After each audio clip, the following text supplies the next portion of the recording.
უკრაინამ ახლახან რუსეთს და ირანს ფრთები მოჯრა. არა რომელიმე მილიარდ დოლარიანი იარაღით. მათ ეს გააკეთეს ისეთი პატარა რაღაცით, რომ მას მეცახელად ტყვია დაარქვეს.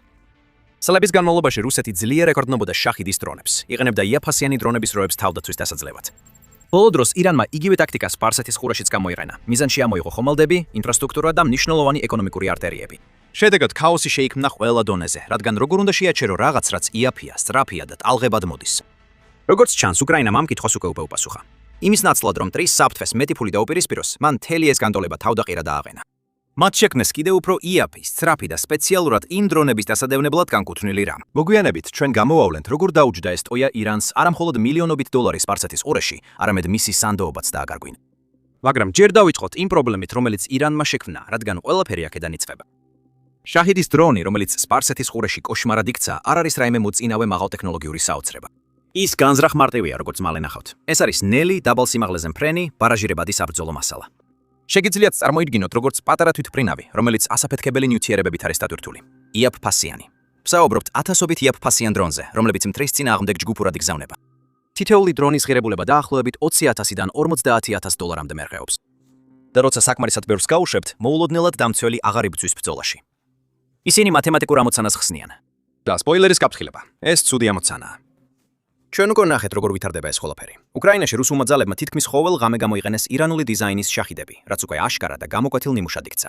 დრონები ტალღებად მოდიან, ხშირად სიბნელეში მოდიან, რაც აიძულებს თავდაცვას საათობით ფხიზლად იყოს. თუნდაც უმეტესობა ჩამოაგდონ, რამდენიმე რომ გაიპაროს, საკმარისია რეალური ზიანის მისაღებად. ამიტომ უკრაინელ ჯარისკაცებს უწევთ მუდმივად მაღალ მზადყოფნაში ყოფნა. ეს არა მხოლოდ ამცირებს მათ თავდაცვით შესაძლებლობებს და ძვირადღირებულ რაკეტებს, არამედ ფსიქოლოგიურ ზეწოლასაც ახდენს დამცველებზე.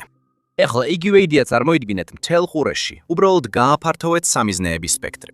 ეხლა ვსაუბრობთ ნავთობის ობიექტებზე, საზღვაო მარშრუტებზე და ვიწრო სტრატეგიულ წერტილებზე, როგორიცაა ჰორმუზის სრუტე. მოულოდნელად, თუნდაც მცირე რაოდენობის წარმატებულმა დარტყმებმა შეიძლება დიდი ზიანი მიაყენოს და გლობალურ ეკონომიკაზე გავლენა მოახდინოს. სწორედ აქ ჩანს ამ სტრატეგიის ნამდვილი ძალა. ირანს არ ჭირდება იდეალური სიზუსტე, მათ უბრალოდ სჭირდებათ საკმარისი დრონები, რომ მიზნამდე მიაღწიონ.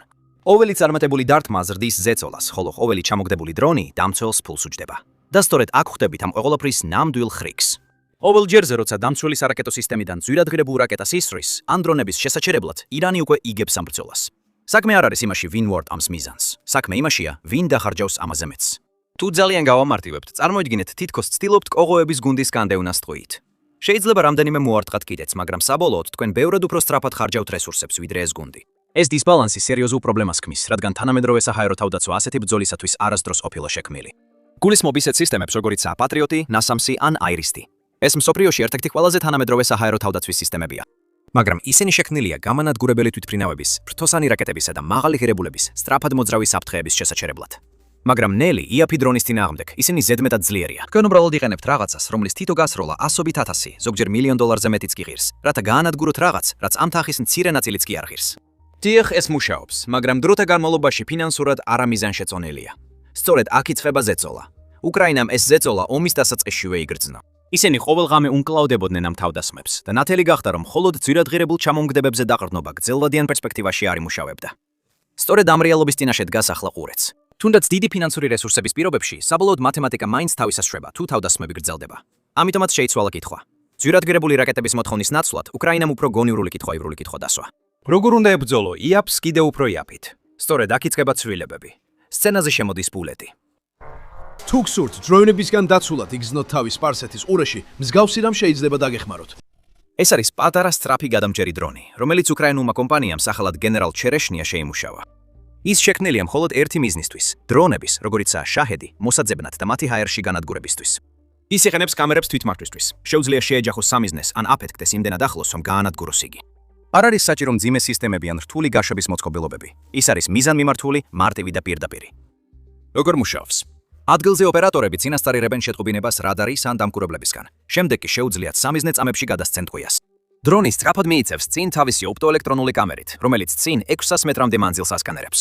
როგორც კი შაჰიდს დააფიქსირებს, კამერა მასზე ფიქსირდება და ოპერატორი ან თვითონ დრონის განვითარებადი კომპიუტერული ხედვის პროგრამა მას პირდაპირ სამიზნისკენ მიმართავს გასანადგურებლად. რადარიდან კამერაზე სწრაფი გადაცემა ნიშნავს, რომ ტყვია სწრაფად შეიძლება გაეშვას და დაასრულოს საქმე, თუნდაც ტალღები ღამით ან ცუდ ამინდში მოდიოდეს. არც გიგანტური რადარის ანტენა და არც მილიონდოლარიანი რაკეტები არ არის საჭირო. მხოლოდ პატარა გუნდი, მარტივი გამშვები და დრონი, რომელიც ზუსტად იმ სამიზნის მოსაძებნადაა შექმნილი, რისთვისაც დაიგეგმა. და სწორედ ეს სიმარტივეა მთელი იდეა. ამ დიზაინში არაფერი შემთხვევითი არ არის. ყველაფერი ბრუნდება იქამდე, რომ ხარჯები დაბალი იყოს, აშენდეს სწრაფად და მასშტაბირება მოხდეს უპრობლემოდ. ამიტომ გამოიყენება 3D ბეჭდვით დამზადებული ნაწილები, როცა ეს შესაძლებელია. და ამიტომაა საწარმოო ხაზები ისე მოწყობილი, რომ სწრაფად გაფართოვდეს და არ აშენელდეს მოთხოვნის ზრდასთან ერთად.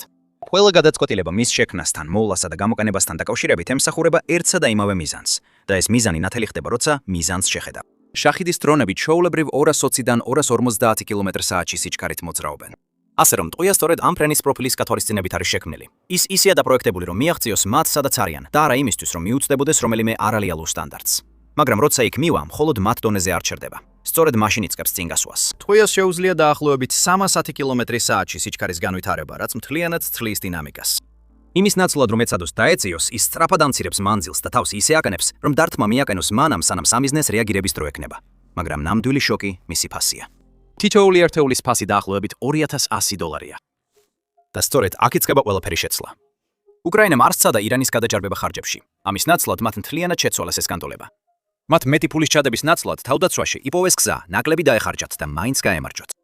ის, რაც ადრე წაგების რიცხობის თამაში იყო, მოულოდნელად მათ სასარგებლოდ შემოტრიალდა.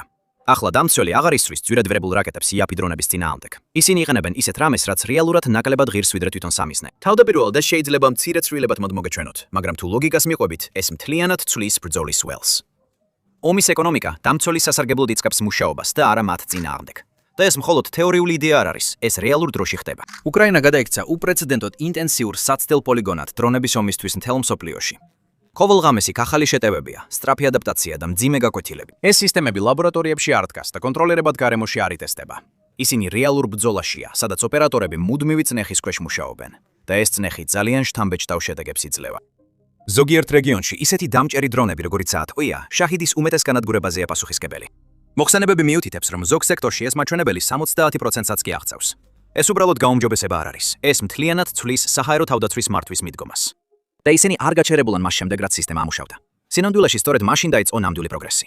ინჟინერები განაგრძობდნენ თითოეული ნაწილის დახვეწას და სისტემის ეტაპობრივად გამკაცრებას. კამერები უფრო მკვეთრი გახდა, მართვა უფრო სტაბილური, ხოლო რადარს, მიწის დამკვირვებლებსა და ოპერატორებს შორის კავშირი მნიშვნელოვნად გამყარდა.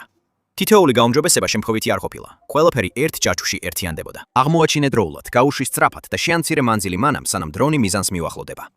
როცა ეს ნაწილები ერთმანეთს შეერცხა, სისტემა ბუნებრივად უფრო მრავალმხრივი გახდა. ეხლა მას შეეძლო ემუშავა ღამით, დაეწვა ხალხმრავალი ქალაქები და გამკლავებოდა დრონების ტალღებს და არა მხოლოდ ერთ დრონს ერთდროულად. და როცა ასეთ საიმედოობას მიაღწევს, საუბარი იცვლება. ეს აღარ არის რაღაცაც, რასაც უბრალოდ ცდიან. ეს არის რაღაც, რასაც რეალურ ზეწოლასა და რეალური შედეგების პირობებში იყენებენ. და სწორედ ამიტომ, რაც ახლა ხდება, ასეთი მნიშვნელობის მატარებელია. 2026 წლის მარტისთვის იგივე ტიპის დრონების საფრთხე სპარსეთის ყურეშიც გავრცელდა და ეს სქემა უკვე ნაცნობი იყო. ირანული დრონები რეგიონში მნიშვნელოვან ობიექტებს ესმოდნენ თავს და თითოეული დარტყმა ახალ ზეწოლას ქმნიდა.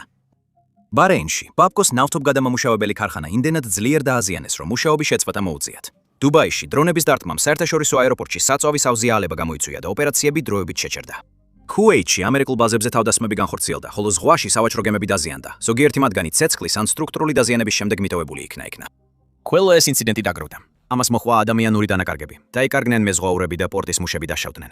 როცა ფართო სურათს შეხედავ, ნამდვილი წნეხის წერტილი ნათელი ხდება. ყველაფერი ჰორმუზის სრუტეში გადის. ამიტომ მებისმიერი შეფერხება იქ დიდხანს ლოკალურად არ რჩება. ის თითქმის მყისიერად ვრცელდება გარეთ. ამიტომაც რეაქცია ასეთი სწრაფი აფია. ნავთობის ფასები იწყებს მოძრაობას, გადაზიდვის ხარჯები იზრდება და სადაზღვევო პრემიებიც მატულობს. აქედან ზემოქმედება მთელ სისტემაში ვრცელდება. საწვავი ძვირდება, საქონლის გადაზიდვა უფრო მეტი ჯდება და მალე რეგიონისგან შორს მყოფი ადამიანებიც ყოველდღიურ ცხოვრებაში გრძნობენ ამ გავლენას. სწორედ ასე ბრუნდება უკრაინა ამ ისტორიაში ძალიან პირდაპირ გზით. ისინი არ არიან პასიურები და არც შორიდან აკვირდებიან მოვლენებს. მაგრამ ჩვენ გვესმის, რომ ეს ომი მთელ მსოფლიოში ვრცელდება და რომ ირანი რუსეთის მოკავშირეა. ამიტომ ვფიქრობ, რომ შეგვიძლია რესურსების მოძიება, რათა ჩვენი ინსტრუქტორები გავაგზავნოთ იმ ადამიანების მოსამზადებლად, რომლებიც იმავე მტერს ებრძვიან. 200-ზე მეტი უკრაინელი სპეციალისტი ახლა მუშაობს სპარსეთის ყურის ქვეყნებში, როგორიცაა არაბთა გაერთიანებული საამიროები, საუდის არაბეთი, ყატარი და ქუეითი. ისინი ამზადებენ ადგილობრივ ძალებს, ეხმარებიან რეალური ოპერაციული სისტემების შექმნაში და ზოგ შემთხვევაში მონაწილეობენ რეალურ გადაჭერებში, იმავე დაბალბიუჯეტიანი დრონებით, რომლებმაც თავი უკრაინაში დაამტკიცეს. როცა ეს მხარდაჭერა მკვიდრდება, პირველი შედეგებიც უკვე ჩანს.